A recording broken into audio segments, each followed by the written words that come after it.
ప్రపంచ శాంతి సభ మొన్న మే 24 సాయంత్రం 6 గంటలకు జిమ్ఖానా గ్రౌండ్స్ నుంచి పెట్టింది మీ అందరికీ తెలుసు.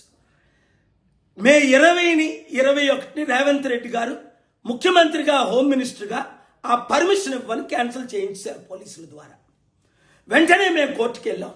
21 11 సార్లు రేవంత్ రెడ్డి గారు టీంతో మాట్లాడినప్పటికీ పర్మిషన్ ఇవ్వలేదు. నేను చెప్పాను, దేవుని శాంతి సభను ఆపితే దేవుని కోపం మీ మీదకి వస్తుందని 20ని మీడియాలో చెప్పాను, 21 వాళ్ళకి చెప్పాను.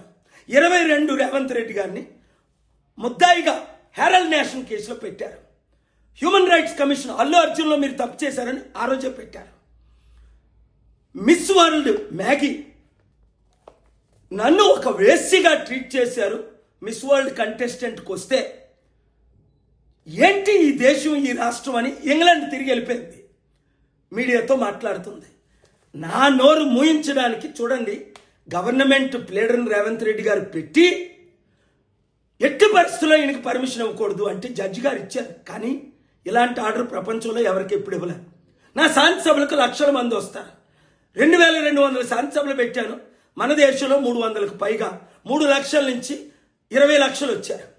ఈ శాంతి సభకు 1000 మందికి ఎక్కువ రాకూడదు, ఒక్కరు ఎక్కువ వచ్చినా ఆయన అరెస్ట్ చేయొచ్చు అని ఆర్డర్లు ఇచ్చారు. శాంతి సభలో పాల్గారు కాదు ఎవరు మాట్లాడకూడదు. రాజకీయ ఇలాగ ఎక్కడైనా రూల్స్ పెడతారా అంటే మన దేశంలో ఏమైంది? కనుక దేవుని తీర్పు రేవంత్ రెడ్డి ముఖ్యమంత్రి గారి మీద ఆరంభమైంది. 21ని క్యాన్సిల్ చేశారు, 22న ఆరంభమైంది. 30 రోజుల్లో ఆయన మారకపోతే ఆయన మారాలని ప్రార్థించండి. నాకు ఒక తమ్ముడిగా ట్రీట్ చేశారు. మారకపోతే దేవుని శాంతి సభను అడిగినందుకు 1000 మంది కంటే ఎక్కువ రాకూడదు అన్నందుకు అప్పుడు నేను అన్నా, ప్రభువా 1000 మంది వచ్చేస్తారు కదా, 26,000 మంది ఆ గ్రౌండ్లో పడతారు కదా, వర్షమైనా పంపించిన ఆయన దేవుడు వర్షాన్ని 7 గంటలకు మీటింగ్ పర్మిషన్ ఇస్తూ 6:45 పంపాడు. కనుక 1000 మంది కంటే ఎక్కువ రాలేదు.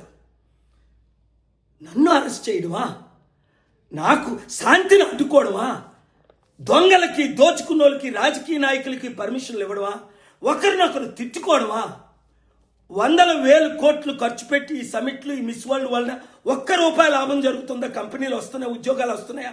పేదలకు ఏమైనా న్యాయం జరుగుతుందా?